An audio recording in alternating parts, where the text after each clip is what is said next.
Thank you, Holly. Welcome all, welcome everyone. Welcome to the light and love that is Unity of Lawrence. I am so grateful to see you all here today. And then my mind went blank. Sometimes that happens. I'm here to tell you. But again, I'm grateful that you're here to experience the divine within us.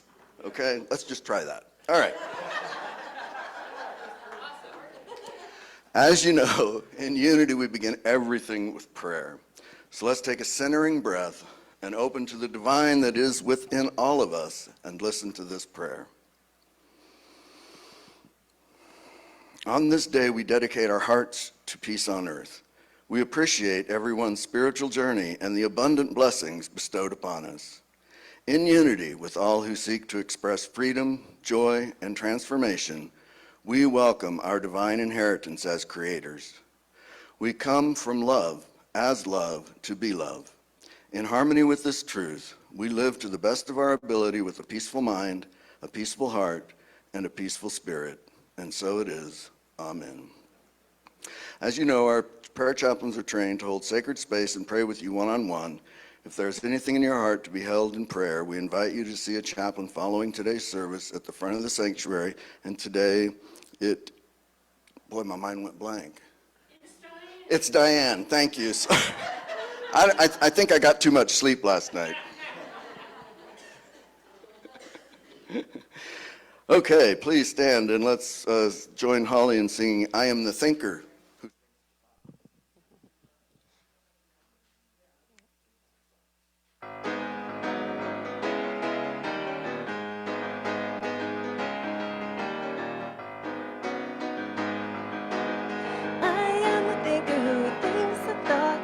Changes things that shape my life. I am the thinker who thinks the thoughts. I have the power to change my life. I am the thinker who thinks the thoughts that changes things that shape my life. I am the thinker who thinks the thoughts. I have the power to change my life. And if you ask me who am I am wisdom, I am light, I am more than meets the eye, I cannot be defined. 'Cause I am the thinker who thinks the thoughts that changes things that shape my life. I am the thinker who thinks the thoughts. I have the power to change my life. I am the thinker who thinks the thoughts that changes things that shape my life. I am the thinker who thinks the thoughts. I have the power to change my life. And if you ask me what am I am beauty, I am joy, and I am more than meets the eye. I cannot be defined. 'Cause I am the thinker who thinks the thoughts, who changes things that shape my life. I am the thinker who thinks the thoughts. I have the power to change my life. All right, let's greet each other.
that changes things that shape my life. I am the thinker who thinks the thoughts. I have the power to change my life. I have the power to change my life. And I can choose to be the light that brightens someone's darkest night. There's so much more than meets the eye. I cannot be defined. 'Cause I am the thinker who thinks the thoughts, who changes things that shape my life. I am the thinker who thinks the thoughts. I have the power to change my life. I have the power to change my life. I have the power to change my life.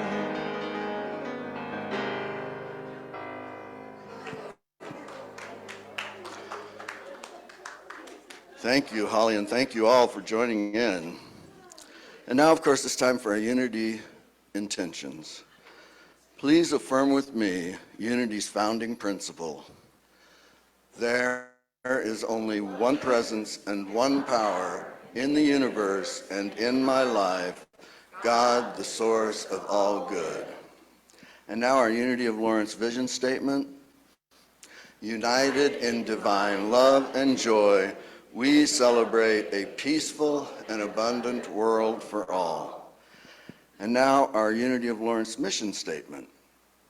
We are a thriving spiritual community, sharing love, building bridges, and inspiring transformation.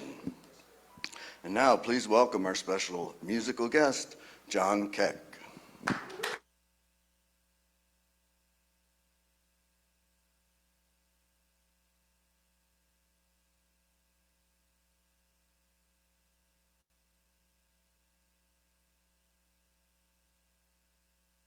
Good morning. It's such a pleasure to be here. Thank you, Holly, for asking me to come again. I was just looking at the program to figure out when I was going to play, and it worked out really well.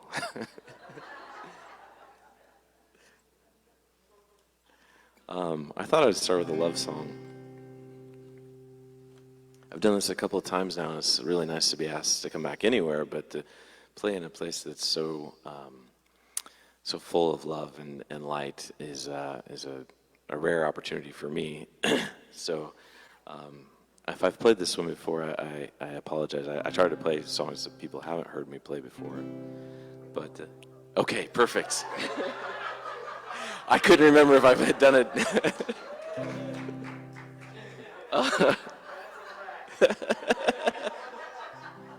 Wait, you really put me at ease when you said I forgot everything this morning.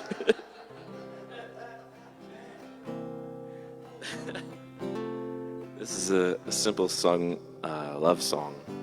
Wait, it goes like this.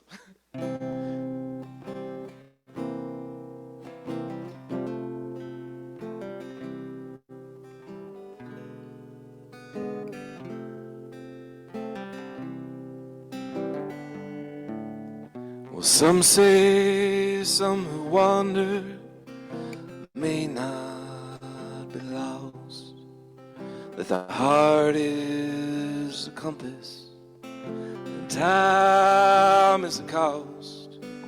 But how far should one go? Does anyone get to know?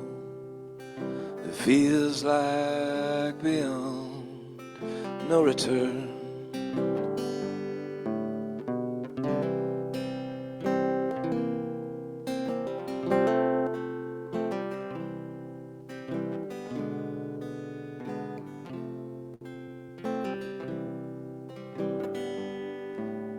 Well, I've stood and I've stared at the vanishing stars. I've counted rare rubies on Mars. All but nothing compares to the sun in your eyes. Mi bonita, mi amor, mi sempre.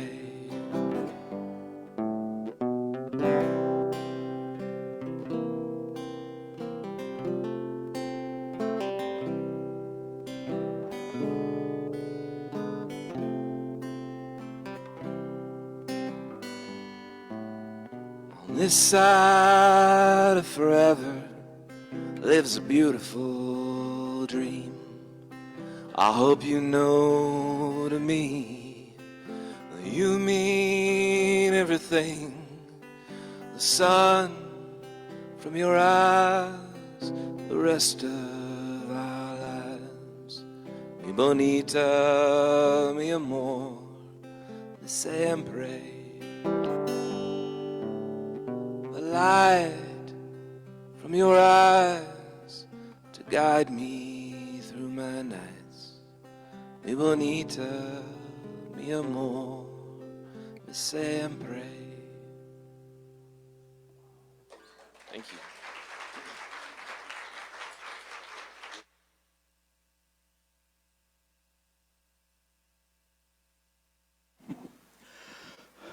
Wow, thank you, John, very much.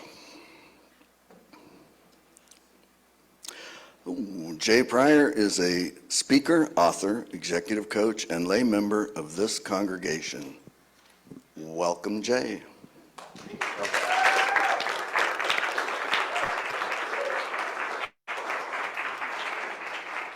Hey, everybody. It's great to be with you. It's not usual that I bring up a book with me and that I read from a book when I'm up here. But boy, do I have a lot to share with you today that I can't keep in my head. So, first of all, I like looking at you first and being with you. So first of all, it is my delight to bring you the good news. I always used to think it was funny when I would hear preachers, old-time preachers, because I was raised Catholic, and believe me, no priests were coming up here saying, I'm going to bring you the good news, right? There was no priest doing that. We were not taught the good news. And catechism was nothing about good news, trust me. So I am delighted to actually be now in a place when I hear, somebody talk about they're going to stand up and share the good news, like I understand what they're talking about, right? So I am delighted today to bring you the good news. We just finished a course here that I got to lead, and I had the absolute pleasure and joy of leading a course called The Keys to the Kingdom, and it's a prosperity course. There's a New Thought course, and we had 18 people. 18 people, all the way through. It was amazing. Not only did we generate abundance for each individual person and the community, but more importantly, we have a real solid group of 18 people who are in love with each other right now, and I'm loving that, right? That's what we're here for. And that was the most important piece, right, was doing this in community and really knowing one another. So inside that course, The Keys to the Kingdom is a course that comes from a guy by the name of David Owen Ritz. And David Owen Ritz is a pastor in a Science of Mind church. So a lot of throughout the teachings, he talks about being from a New Thought community. And in the course, it became obvious that some people, especially the people who were new to Unity, didn't really understand that Unity is a New Thought community. So, I am someone who is the biggest nerd in the world when it comes to New Thought because it is a huge passion of mine. So I will start talking to people about New Thought at home. If we have somebody over and they're like, so tell me about what are your study, Jay, and blah, blah, and I'll start talking and then I'll leave and you can hear Jessica saying, he's going to get his map.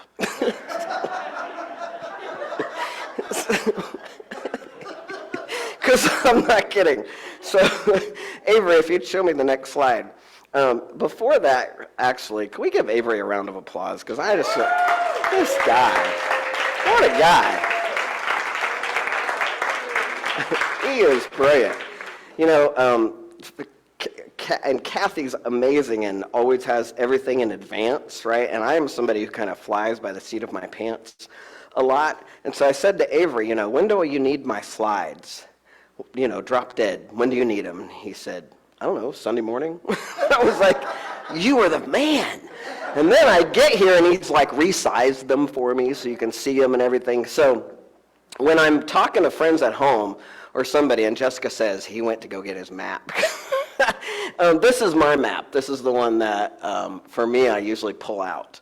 And I gave you a map, and I understand from Doug it's a little hard to read, so you may have to put a magnifying glass on it. I'm not going to do a slide of the map, but I thought you might like to have one because I really cheese out on this map. So I wanted to share my map with you and share a little bit about the New Thought, the history of New Thought as I know it. So please understand that I'm not even a licensed Unity teacher. I'm not a licensed reverend by any stretch, and I know enough about this stuff to share and be, I think, a little helpful.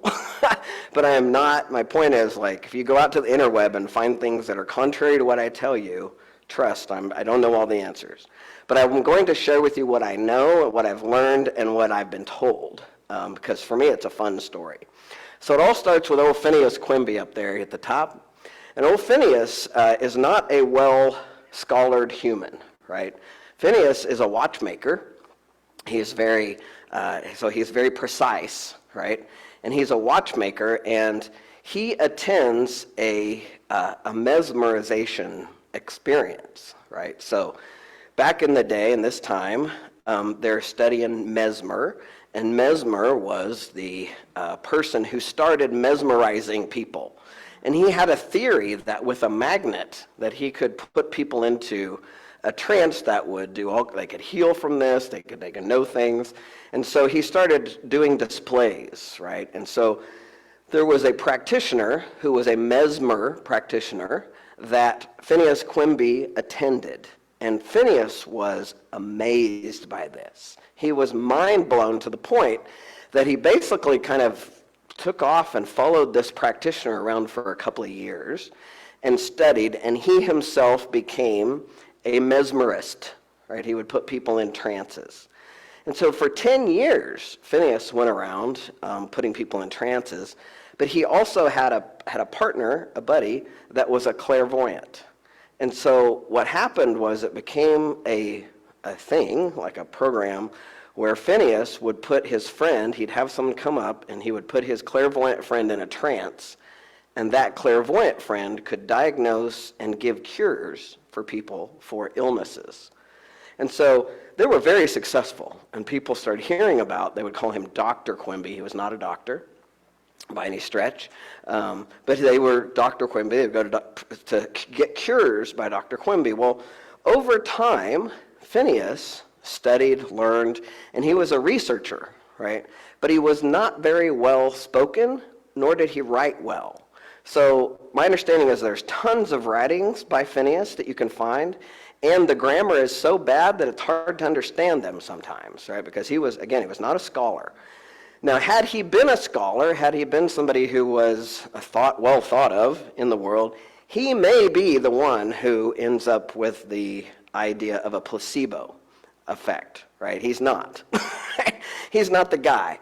But this is essentially what he boiled down to when he started studying and learning and having all these experiences with people. He started to wonder if it was his clairvoyance perception that was picking up on there was the clairvoyance perception rather than the person who was needing healing. So he did away with the clairvoyant. He put them aside, and he started working with people and seeing that if he could just speak, he could tell them what was going on and speak a cure for them, that they would respond. And then he also discovered that as he went on, that people needed something sometimes. And he would realize that the clairvoyant would prescribe cures that would no way in the world heal somebody from the things these people are needing. It's like being diagnosed with a broken bone and the clairvoyant tells you to go take an herb, right? But people were responding. They were getting better. Right? And so Phineas was like, well, what's up with this? And so Phineas did a ton of research, and he started to get into being a faithful human and studying the Bible. And so, bottom line, Phineas was one of the first people that came up with this notion that human beings, if spoken to rightly, right, if spoken truth, and what Emma Curtis Hopkins says, is everything rises to truth, right?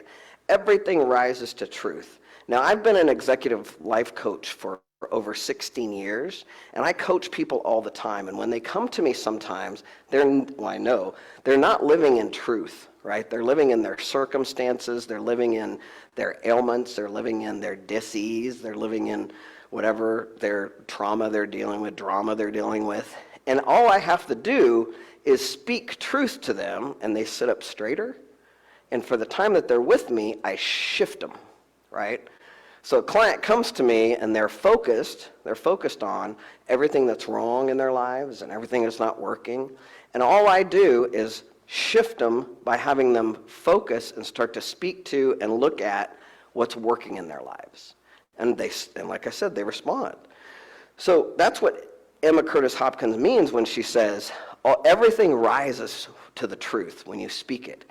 Now, it'd be better if you can speak it for yourselves, but there are these humans like me, and way back in the day, they were called spiritual practitioners, who could speak these cures, they called them cures for people. So Phineas was the first one to do this. And then, of course, you see all of it on your map. You'll see that all these people started studying. They studied from Phineas. And along came Mary Baker Eddy, and with her, her friend Emma Curtis Hopkins. Now, here's the story that I know, that I've been told. I don't know if I wasn't there, but I'm just telling you what I was told, is that Mary Baker Eddy studied from Phineas and studied all this stuff. And Mary Baker Eddy just had a download for herself that this was the answer. And that's all there is. This is the answer, and that's all we need. And she comes from this perspective of Christian Science, where if you're right with God, you are healthy. If you're right with if you're living right, you can heal anything within yourself. Which a lot of these, again, we're talking about these spoken cures, they're coming from that perspective. But Mary Baker Eddy had decided Christian Science is what this is called, and that's all we need to know. Until Emma Curtis Hopkins, who was working with her, said, I don't think so. She's like, that doesn't make any damn sense. So Emma Curtis Hopkins, and this is one of the reasons she's one of my heroes, went out and studied everything. She studied the Rig Veda, she studied Upanishads, she studied Plato. She studied everybody, right? She was really just one of these people who brought it all in. And then she digested that, and she decided, and the way she speaks about it, and Phineas spoke about this too, but she spoke about it as though Jesus Christ had a methodology, and it was a science. And if you understood the 12 tenets of this science, that's why we're here. That's what we need to know. And so they talked about metaphysics as science. And I want to read to you how she defines it, right? So they define metaphysics as the study of lines of reasoning, which I love this, right? Because they're lines of reasoning. This makes sense. The study of lines of reasoning which bring about your healing powers is the study of metaphysics. So the study of lines of reasoning that bring about your healing powers is the study of metaphysics. And metaphysical means above or away from the physical. Above or away from the physical. So those of us that are in New Thought, we call ourselves truth students, and we are metaphysicians, right? Because we are studying above and away from the physical. So the other thing that Emma Curtis Hopkins talks about in her book, and if you want to flip, there we go. In her book, the Scientific Christian Mental Practice, and that's what she called it, the Scientific Mental Christian Practice, because their focus was the Bible, so they're talking about using the Bible in all of this. But she says, we call metaphysics the science of life, because to know metaphysics is to renew the life and make death and accident impossible, right? We call it the science of health, because to know metaphysics is to be perfectly well and free from liability of sickness or disease. We call it the science of strength, because we know metaphysics to be strong beyond the strength you've ever dreamed of. We call it the science of support, because whoever studies the science finds the support coming to them in new ways. We call it the science of protection, for no ill can come to you if you put this dwelling first. We call it the science of life, truth, love, substance, and intelligence. And it was Plato and Spinoza that both said God is the substance of the universe. God is the substance of the universe. And so metaphysics is always playing in that substance. And inside that world of substance, right, then we can get rid of the bad, right? And that is Mary Baker Eddy's whole piece she wrote this in 1840, and in that time, she is saying that we shouldn't use the word God. We should use the word good. Because anybody who really studies this understands that everything that we want is our good. That we move our bodies for our good. That we wake up in the morning for our good. That all of that is for our good. And then if we really understand metaphysics, we understand that God is our good. Right? And that our good is God, and there is no in between. But we can use that word good. And I love that because I know for some of you, the word God freaks you out. And so if we can use the word good, let's replace it, right? Let's do that. Let's use the word good instead. So, bottom line, Emma Curtis Hopkins is known as the teacher of teachers because if you look there, all the people who then went out and created churches or movements studied from Emma Curtis Hopkins. She was the main teacher that all of these teachers studied from. So H. Emily Cady is one of the people, and both the Filmers who started Unity, Charles and Myrtle Filmer started Unity, and H. Emily Cady, all of them studied from Emma. Now here's what I love about Emma as just the perspective of a life coach. If you flip that slide, here's what she says. There are 3 ways of dealing with the principles announced in truth. There's the deep thinking, which the mind exercises respecting them. There's the speaking them forth, which we do not hesitate to do. And there's the careful recording of them. The next is living them, which we're sure to do if we think, speak, and write them. And here's the piece that's important to me. It is by faithfully doing these things with spiritual doctrine that we accomplish the works of Spirit within us. So as a life coach, what I do in my book is called Lean Inside. And in my book, I ask people to think, speak, and I don't necessarily say write, but we do vision boards and we do write stories, like write a story that's going to be the story you want to live into. And so coaches today, this is what we do. Right? This is a life coach today. We ask people to shift their focus and start speaking, writing, thinking, creating a new conversation for who you are today. Because whatever you think about yourself, that's the conversation you're spewing about yourself all the time. And if you want to change something about yourself, you have to start speaking something new. Right? You have to start saying a new conversation, or you live in the old conversation. That's all there is to it, right? And we are given this power of speaking, right, that comes through mind. Mind is the thought process that then creates the matter once it comes out of our mouth. And we have this power. So for me as a coach, when I started coming into this world, now I came into New Thought kind of backwards because I started studying Abraham first, and my coach was a student of the Course in Miracles. So I got it from that aspect first before I met New Thought. Then I came here, and I looked around and was like, everybody's saying the same damn thing. Everybody's saying the same damn thing. How fascinating is that? When I really get down to it, all these religions are saying the same thing. And so, or these movements are saying the same thing. And so for me, that was super important. But then I got to meet H. Emily Cady. Flip my slide. H. Emily Cady is the one who studied with Emma, and then she wrote the Lessons in Truth. Now, I find the Lessons in Truth to be, first of all, really easy to comprehend, right? If you go back and read some of these old texts, now I love this stuff.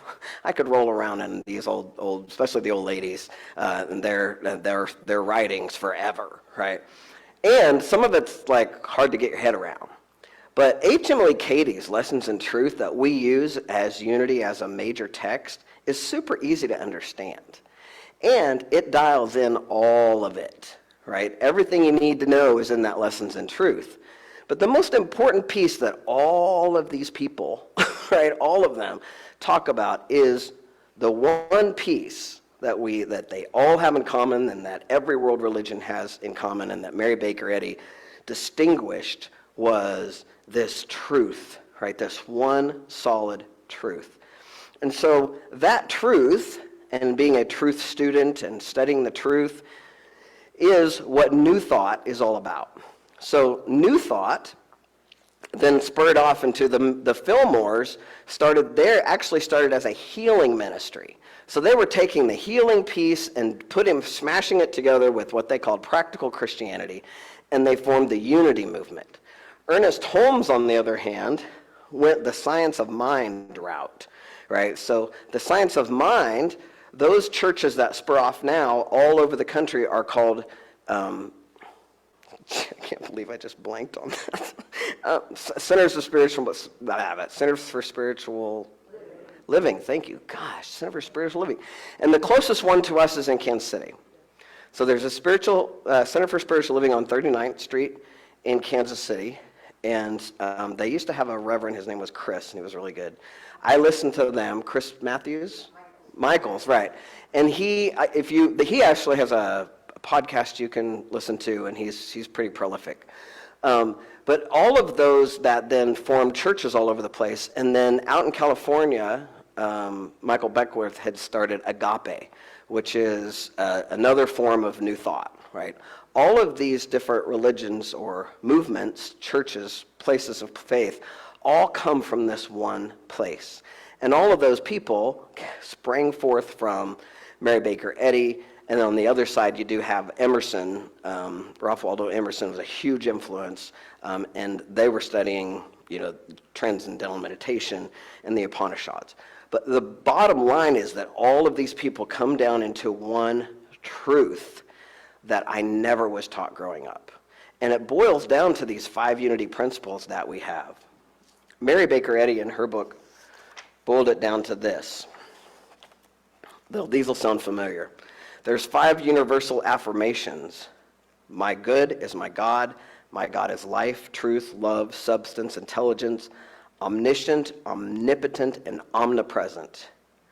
In God I live, that's number 1.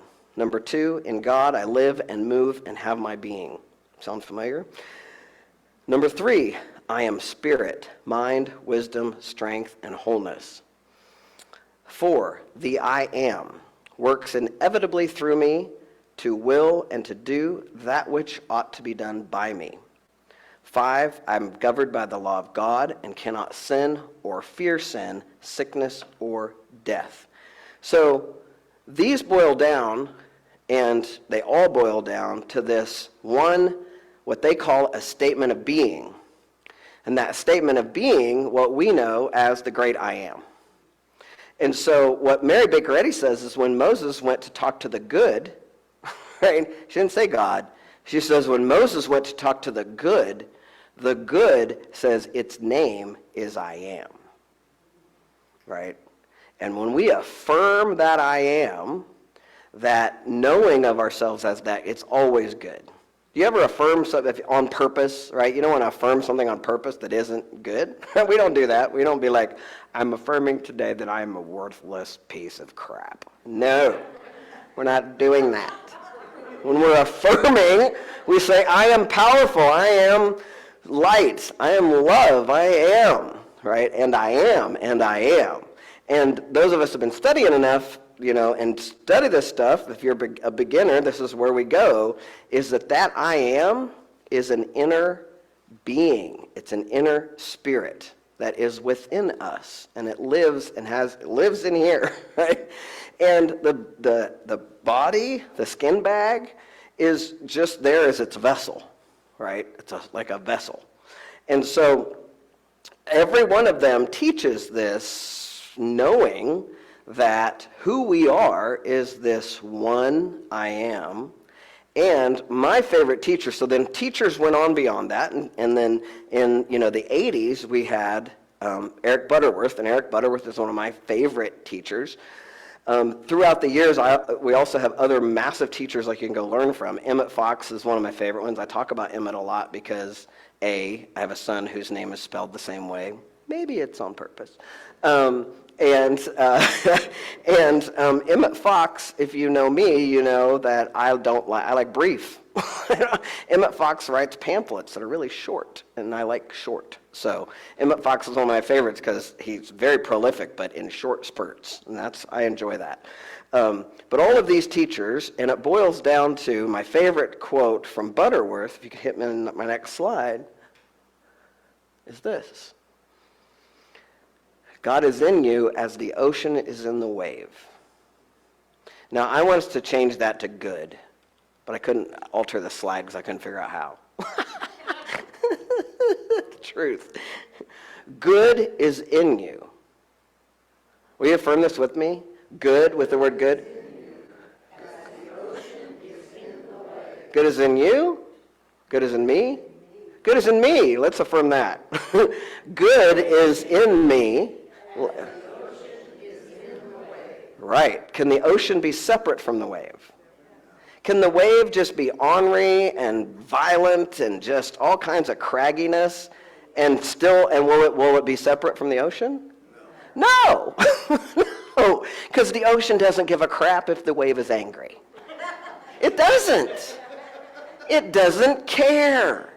It doesn't care if you have past resentments. It doesn't care if you're going to let the human being past. None of that. It doesn't care. And because it's always part of it. So if you can imagine the substance of the universe, the good that is the substance of the universe is the ocean, and you are a wave.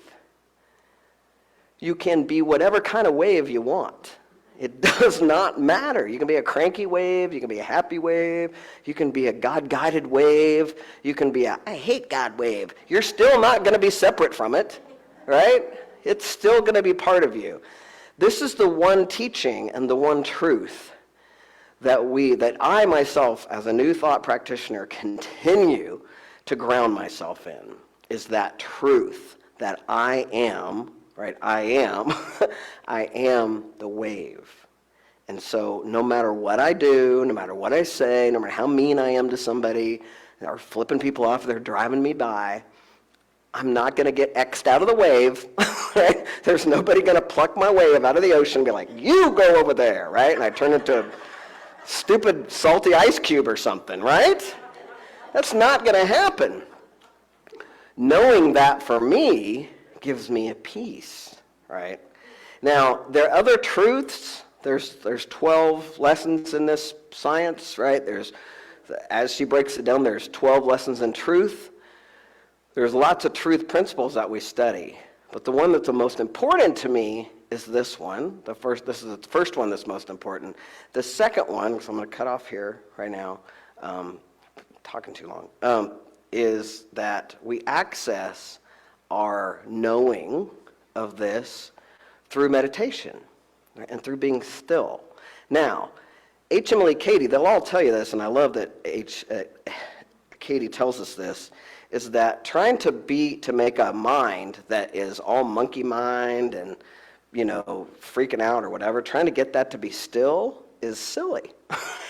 That's just silly. So we need to feed it something first, right? So we start, and in Unity we do it, or in New Thought the way they do it is they start out with prayer before they go into a meditation, because they fill their minds with good first, and then we be still, and then we listen. And so I'm going to have John come up, because that's, for me, one of the most important pieces is that meditation piece and listening.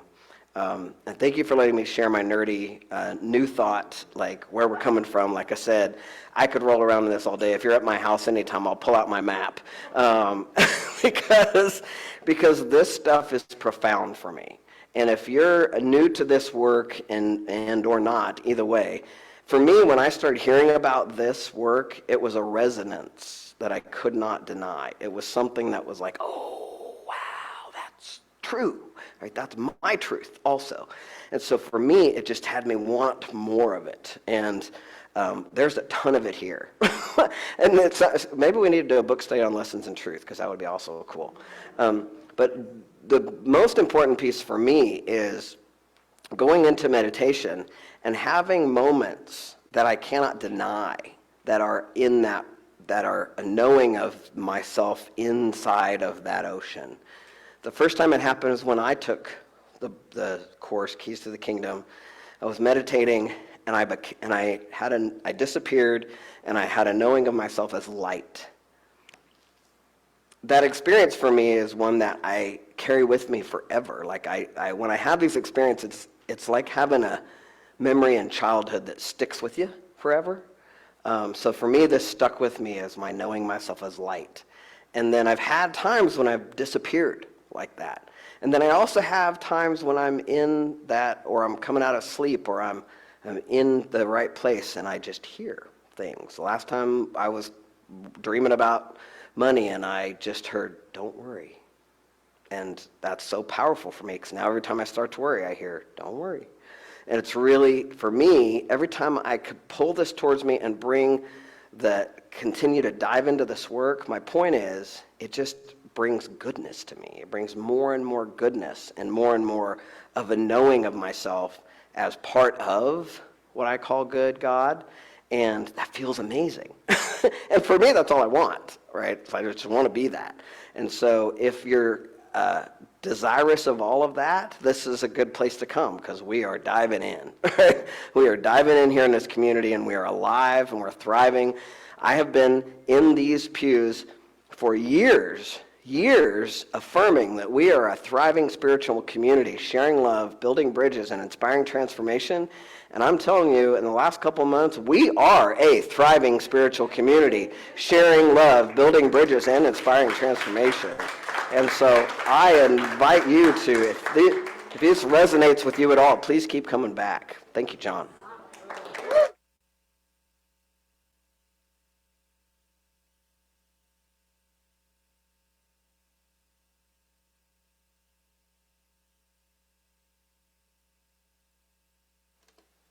That was so inspiring. Thank you. I'm studying to become a yoga teacher, and the wave and the breath. I don't know if anyone's taken yoga, but the Ujjayi breath and the wave. The idea is that your breath becomes an ocean wave. So as you contribute back to all the air that we breathe, you are one with the singularity of existence, and that was so inspiring. I wasn't familiar with these ladies, and I'm so excited to learn and share. I started listening actually on the way here because I knew what the topic was, so I started listening to, is it Teaches in Truth? Lessons in Truth. I'm so inspired to play this song that I've been writing, but I was telling Holly it's not quite ready yet, and yeah, maybe if I do a third one, maybe I'll get enough confidence to do it. But it's very much, I've had a near-death experience, and I felt that sensation of becoming pure light, and it was something that you have a hard time articulating, and I've spent years now trying to find that ability to describe it, and it's wonderful, and it gives you a sense of confidence in the great beyond, and anyway, I'm going to play one I know for sure. So this is this is called Lily. I wrote it as a lullaby for a little girl, my friend's daughter. It was one of the first songs I ever wrote, and I think it's a good song to meditate to.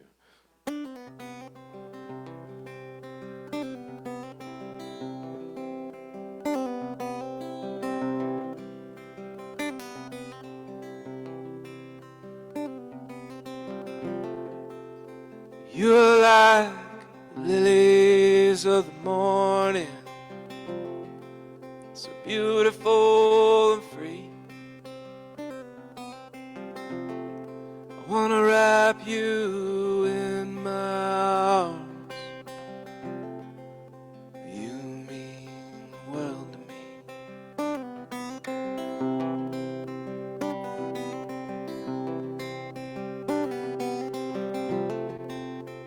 think of you always.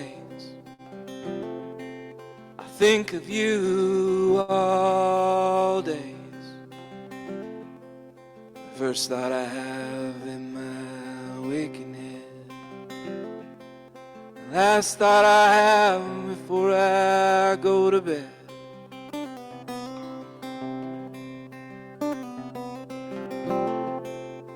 You are my wildflowers in the sun. We're so glad you've come along. We'll have so much fun. This is your song.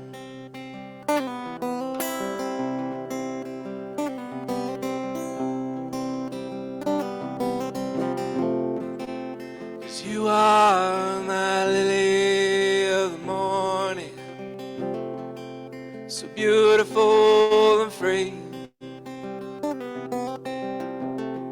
I want to wrap you in my arms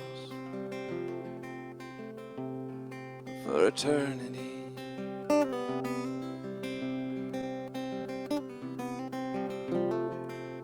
Wrap you in my arms for the world to see.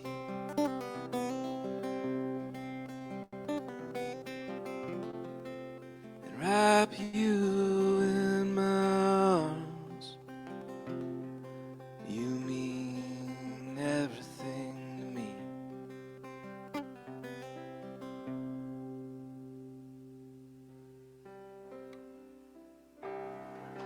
If you might get in a real comfortable place for you, whatever that is, to meditate, I want to invite you to do something first, actually. You take your hands and rub them together like this.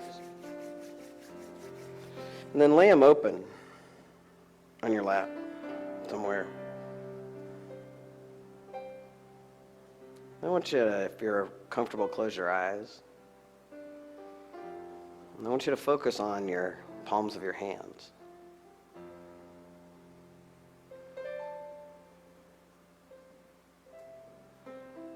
You can feel a resonance or a movement. I started feeling energy circle in my hands about 3 years ago. When I meditate, I can grow that feeling of that air circulating above my palms of my hands.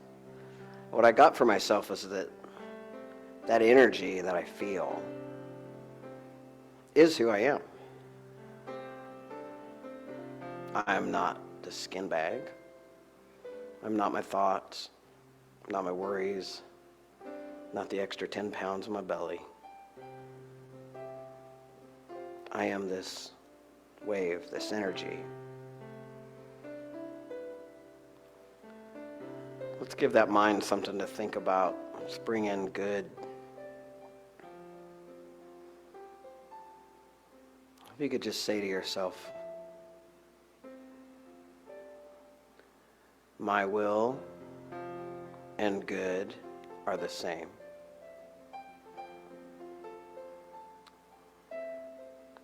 We often say, thy will, not my will, be done.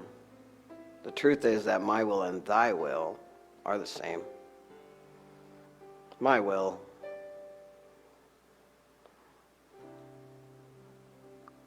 the will of my I am, is to know. So we ask Spirit now to come into our hearts and into our minds in this moment. It's always there, but now we notice. We put our attention on our heart space or heart chakra. This is where I feel my inner being sort of lives. There's a little pocket down where my heart is, right behind my rib cage. Put your focus there for a minute.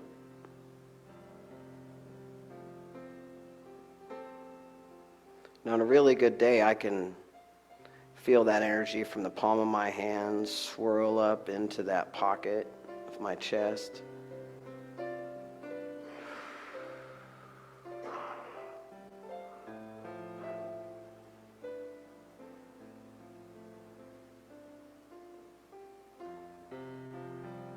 And that's where I like to sit and listen. So as we invite Spirit into our space, into our minds and into our hearts, to see what is ours to do. Because the first lesson in truth is that every human being at some point will have to turn to their good, because it is who they are.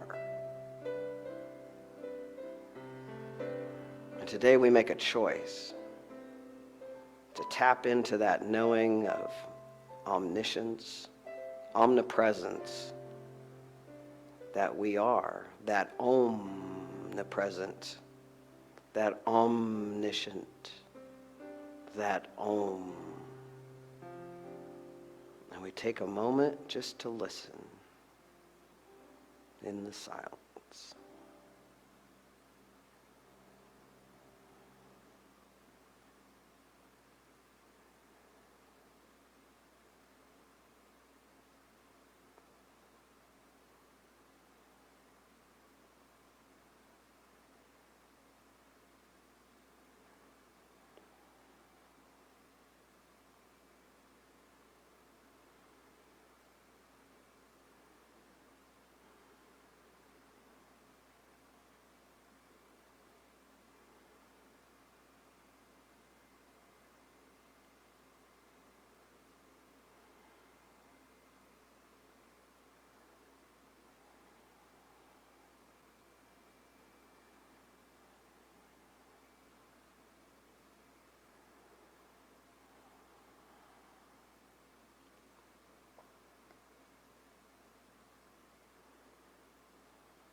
So we start to come back into this time and space. We say, thank you, Spirit. Thank you for the light that we are and always are. Thank you for the moment of recognition today, of the light that we are and always are, will always be shining. We can tap into that good anytime we want. And we're so blessed by this time and by this knowing of the divinity within us, and that divinity that I see in each of you as you come back into this room. Wiggle your fingers and toes.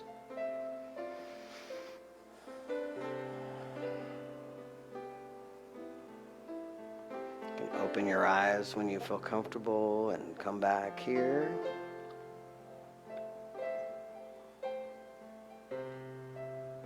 We have a meditation here at 6:30 every Tuesday night. If you haven't experienced it, I invite you to come. I'm a novice when it comes to meditation, I would assert, and Phil Rogers is, I would assert, a master. And we're going to be teaching a class together October 22nd on meditation that I invite you to consider, because the deeper you go into meditation, the more, I promise, you will be able to connect and then have a memory of connecting and have powerful, amazing experiences. And I can sit in Phil's circle for about 10 minutes and he drops me into a place, and he can talk about where I go, I guess, but I'm not sure. But it's powerful, it's palpable, and it's powerful. And I invite you to come, and I want to leave you with a quote by Anais Nin.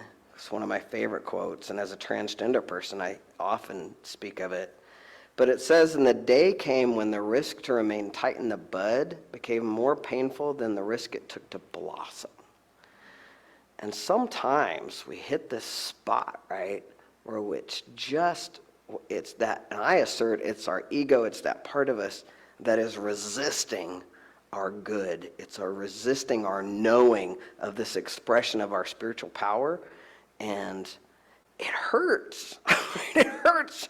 But the second we can start to drop that and step into meditation, this work, spend our time and our focus and our energy here, boy, does it feel good to blossom in that way. And it sure feels good to be a part of this community and getting to blossom myself and getting to watch all of you blossom with me at your various stages. You're a beautiful garden, and I appreciate you. Namaste.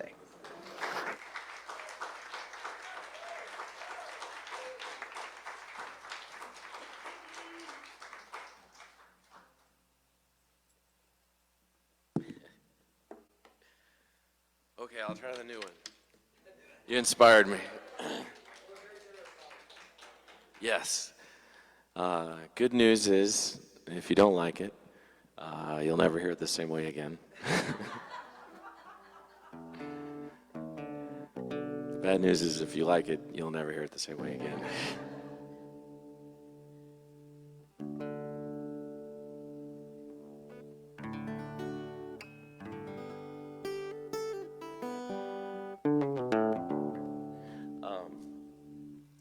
I love the metaphor of life being a river and being in a flow, and it's very important to me. I think this ties in with everything that you've been saying today, that we take the opportunity to pilot our consciousness.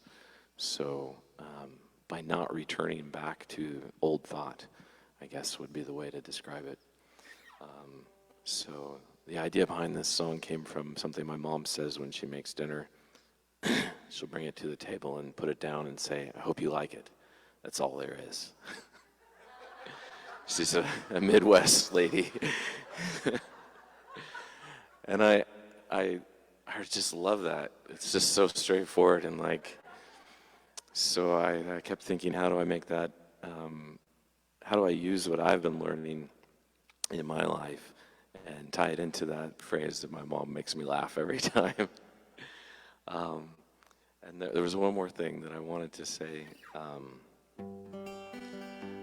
I think that the existence is the sum of our joys, and we have the ability to harvest that. So that's where this song comes from.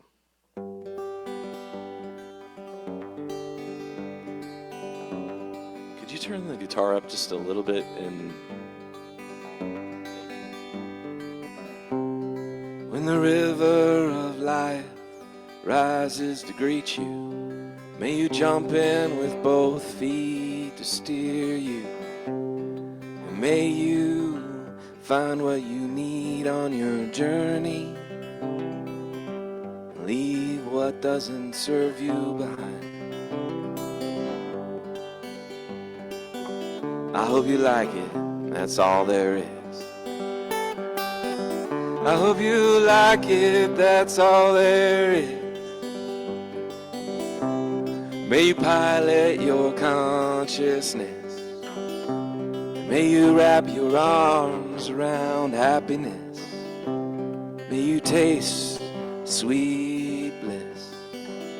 When your life becomes all of this, I hope you like it, that's all there is. I hope you like it, that's all there is. When the river meets the ocean and the tide turns to take you on, know I am with you as you are with me, and we will live in our song.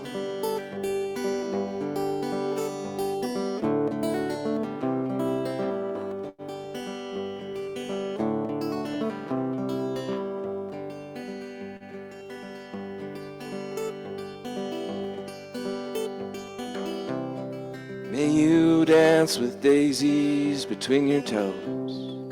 Find love and let love grow. When you rest your head, may this be all you know. I hope you like it, that's all there is. I hope you like it, that's all there is. Hope you like it, that's all there is.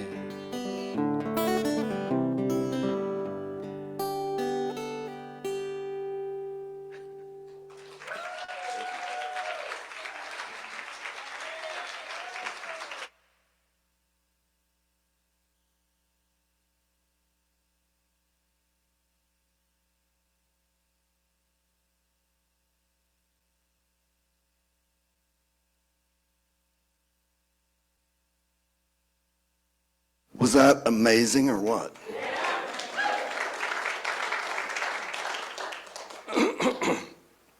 Wow. Let me try to figure out where we are. As our ushers come forward for our time of thanks, I invite you to join me as we hold our gifts to this community in our hands and love in our hearts. Let's affirm together, divine love through me blesses and multiplies all that I have, all that I give, and all that I receive, and so it is. As the love offering is collected, let's join Holly in singing, You Are the Face of God.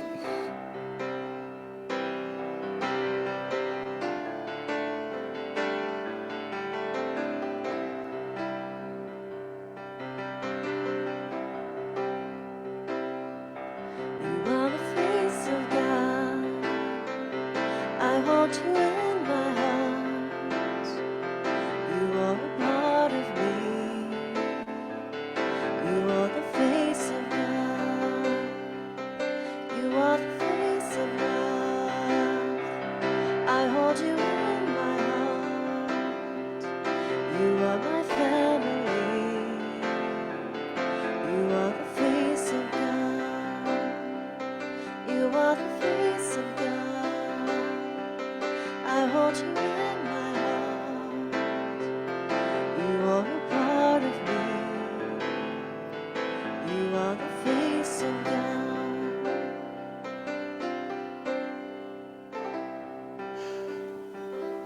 As our ushers come forward, here's our prayer of thanks.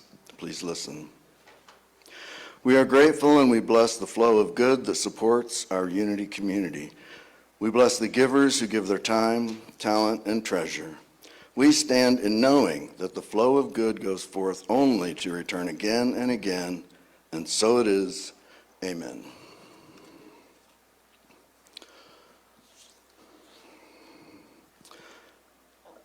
Now for announcements. A special welcome to our guests today. Thank you for joining us. If you would like more information about the Unity Movement and Unity of Lawrence, pick up a welcome packet in the foyer. The lunch bunch is going to Globe South Indian Food at 619 Massachusetts Street. All are welcome. Our weekly open meditation group meets on Tuesdays at 6:30 in the sanctuary. Everyone is welcome. Come early and join us on Sunday mornings for a time of fellowship at 10:30 a.m. downstairs. Enjoy coffee and treats with your Unity community.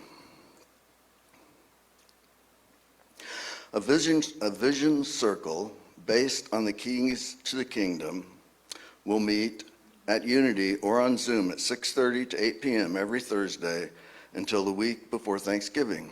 For more information, see Hazel Ray.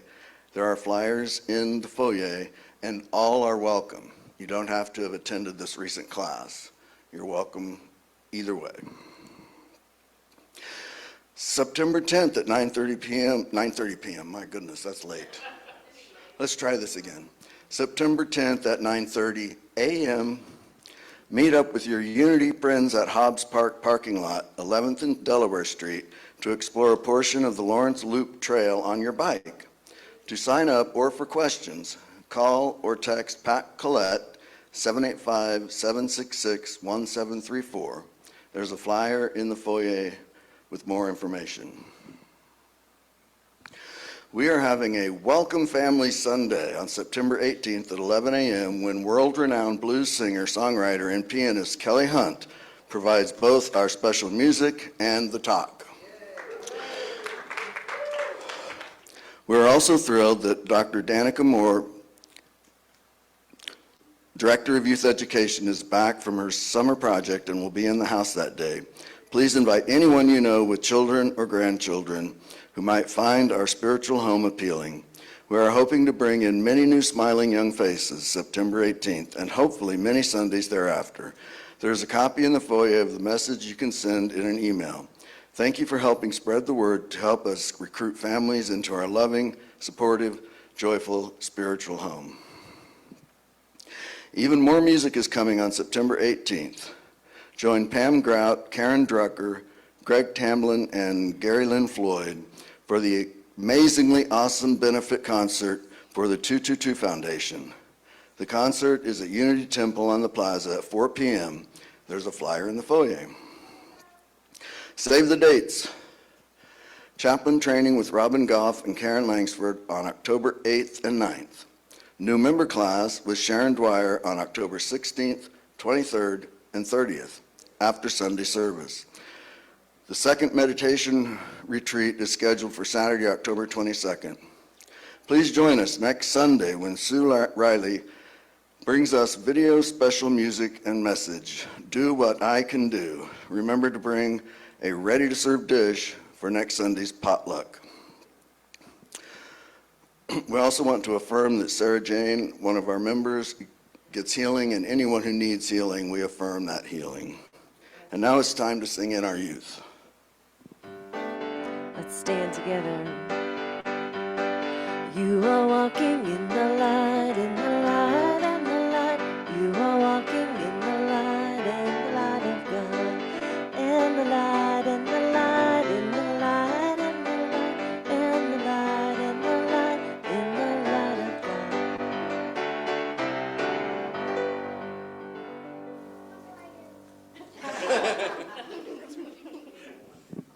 Good morning. Today, our youth talked about two words today, and Charlotte's going to tell you the two words they talked about. We're trying to get a real good distinguishment on these two words today. Happy and joy. So we were trying to really break down happy and joy and what those two things mean, and so they came up with some really good ideas of how the two words have a little bit of a difference. Can someone share with them what the difference is in those two words? Do you want to talk about that, Amelia? No? Do you want to talk about it, Ronan? What's the difference in the two? What is the difference? So the difference is, well, happiness is if somebody takes something and you're happy you had it, I think. But joy is when you, what's joy again? Oh yeah, I think it's where when you, I think outside, let's say it's my first time speaking in one of these, so I don't know any of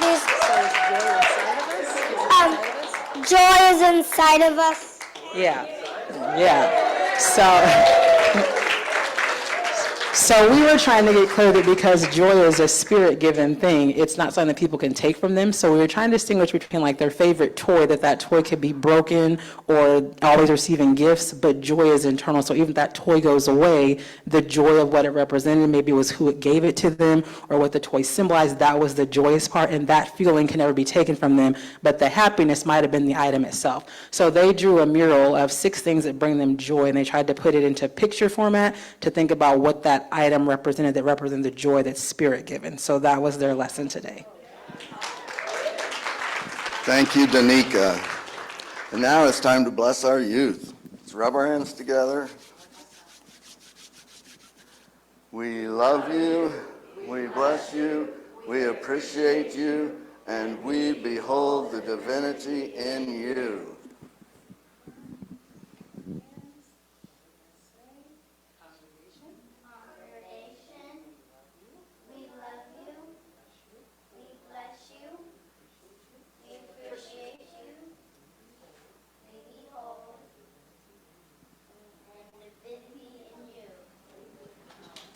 Woo!